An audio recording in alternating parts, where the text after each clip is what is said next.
Bonjour à tous. Alors, William et moi sommes là. Vous nous entendez déjà? Parce que nous, Oui, on ne sait bonjour. pas si vous nous entendez ou pas, donc c'est compliqué.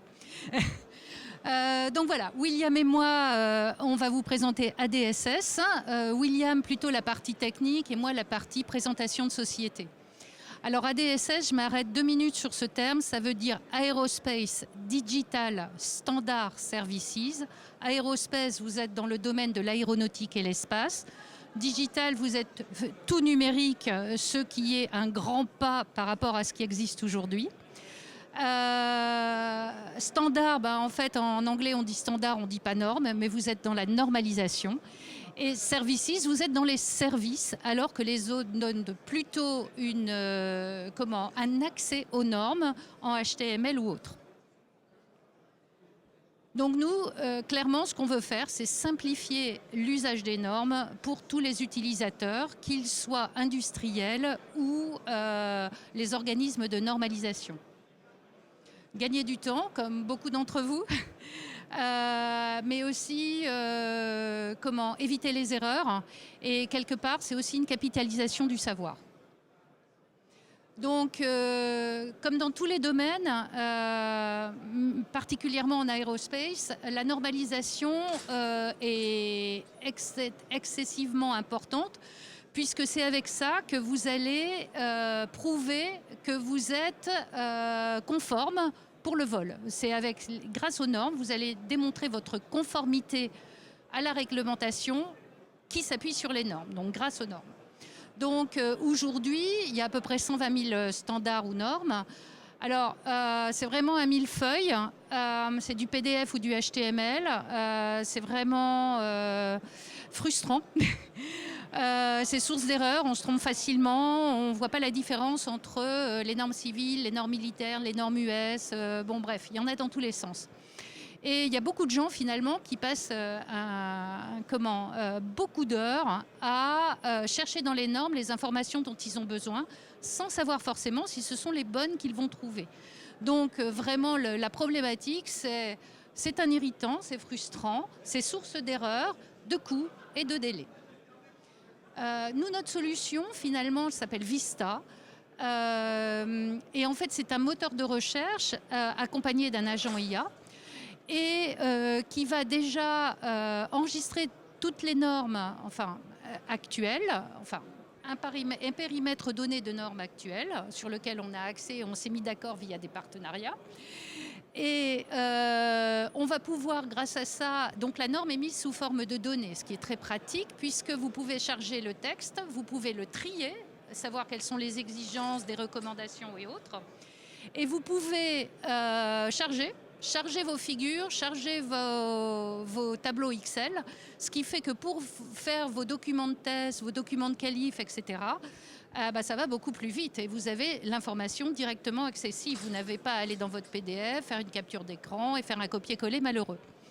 Donc voilà, on arrive à générer directement des matrices de conformité. Pour vos audits, c'est toujours précieux.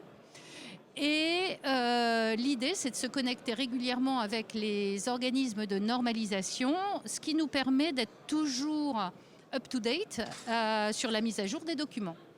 Donc aujourd'hui, on a ce module qui tourne sur un périmètre encore petit parce que on est né en 2023. Il a fallu développer la base et là maintenant, vous allez le voir après, on est en cours de tests, de POC, avec différents industriels et organismes de normalisation.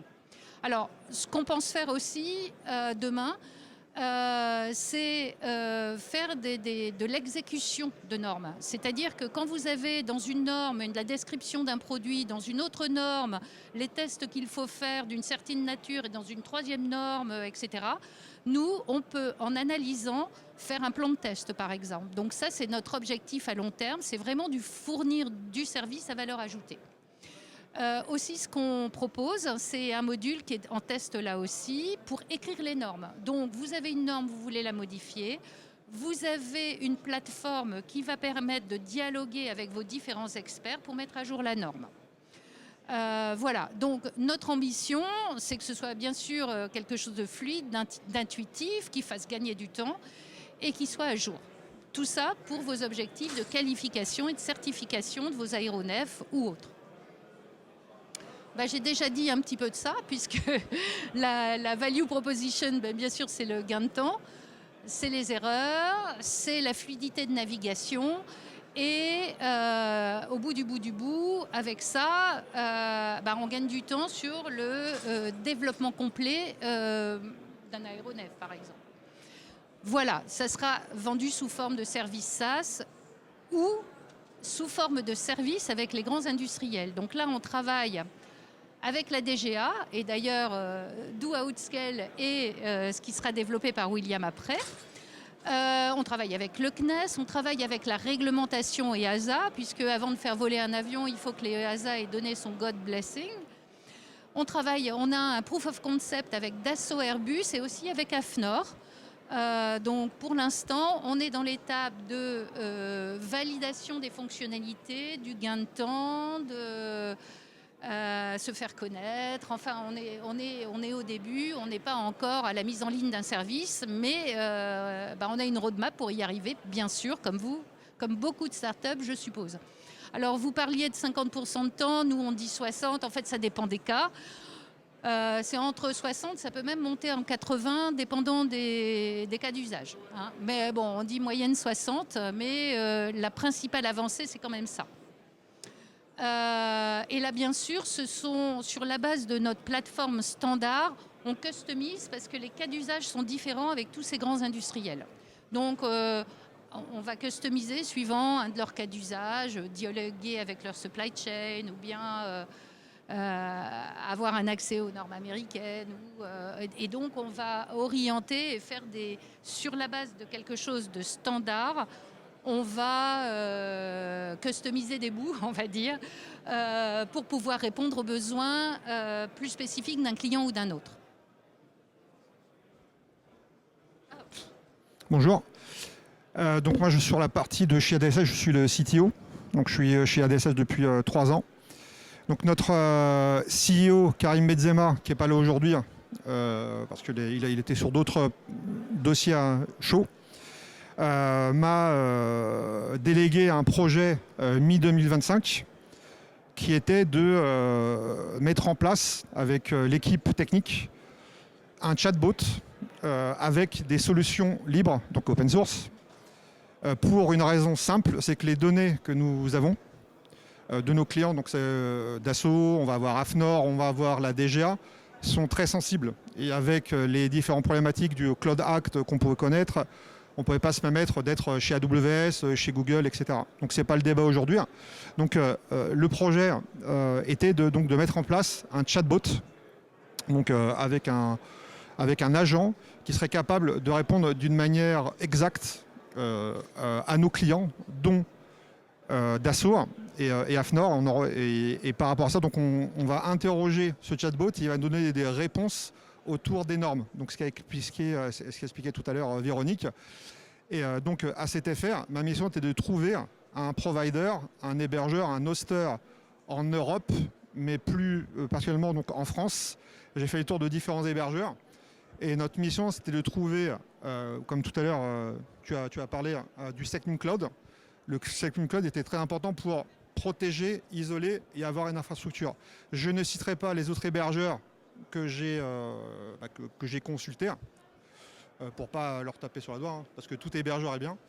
Mais derrière, j'ai trouvé, donc sur le slide 6, s'il te plaît, je suis allé vers Outscale. Donc Outscale a su, dès le départ, comprendre mon projet. Donc ce qui est important, c'est l'appel téléphonique. J'ai eu un premier interlocuteur chez Outscale, donc un commercial. Et ce commercial a compris direct que nous étions donc une start-up avec un besoin. Et il y avait un programme chez Outscale pour incuber des projets start-up, dont le projet ADSS. Nous avons rencontré aussi d'autres start-up, je te resalue, derrière ça, pour qu'ils puissent nous aider via de la consommation cloud offerte pour nous permettre de créer ce projet. Donc ce projet avec Dassault, donc le projet LLM, et le projet que nous venons de lancer pour AFNOR. Donc ce sont des projets qui sont à l'état de POC, mais de production. Donc ça peut faire un peu un paradoxe entre le proof of concept, mais derrière, grâce à Outscale, nous avons pu mettre ces deux projets en action. Derrière, ce que nous avons eu, donc c'est de la ressource via Outscale, via l'interface qui s'appelle Cockpit, peut-être que vous connaissez ou pas, qui est très bien fait, qui est très light. Et on peut avoir toutes les fonctionnalités qui sont nécessaires en tant qu'admin 6 ou en tant que DevOps. Donc il y a tout ce que vous pouvez retrouver de AWS ou de chez Google ou autre, sur tout ce qui est gestion des API, sans rentrer dans les détails sur les Kubernetes, etc. Donc nous aujourd'hui, on n'utilise pas encore la solution Kubernetes, mais l'infrastructure.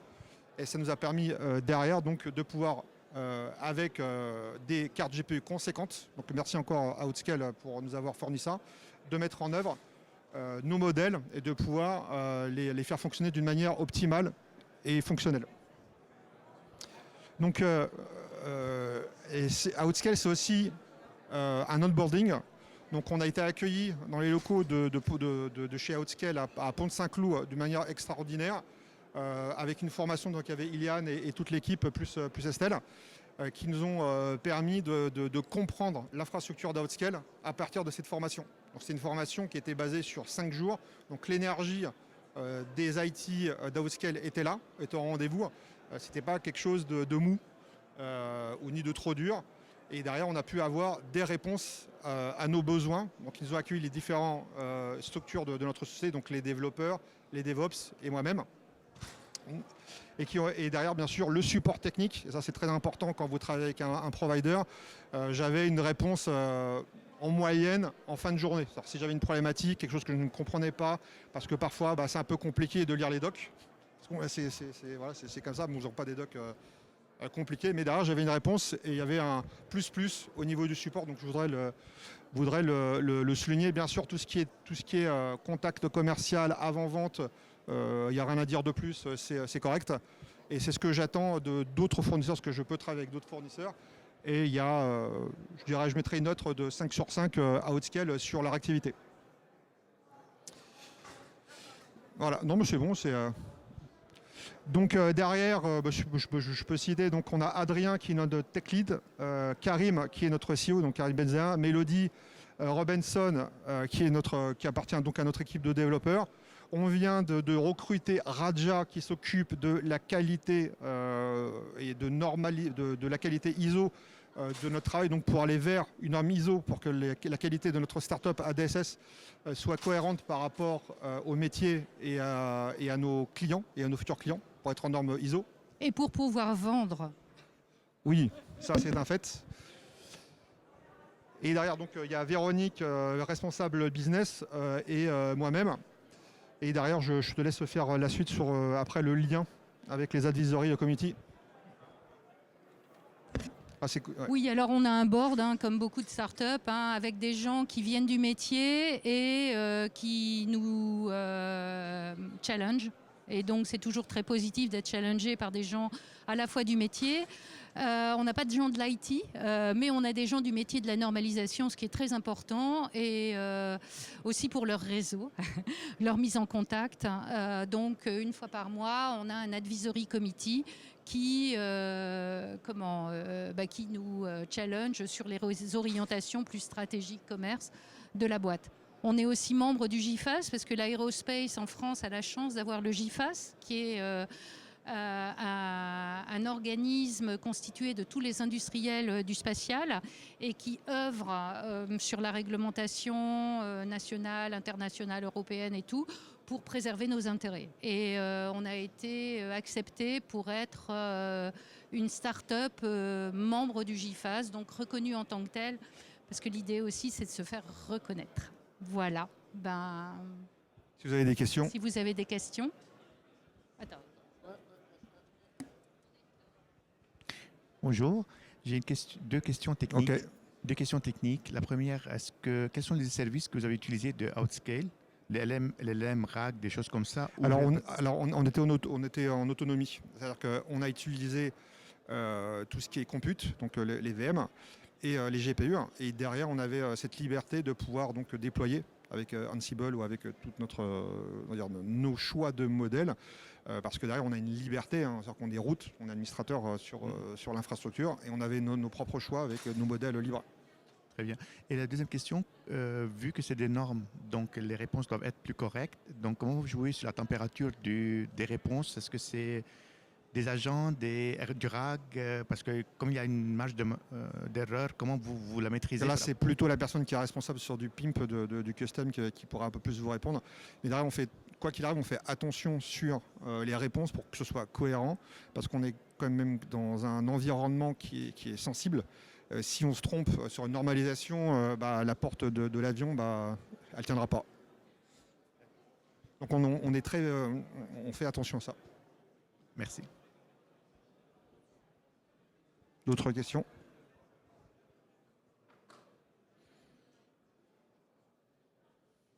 Merci. Merci à vous.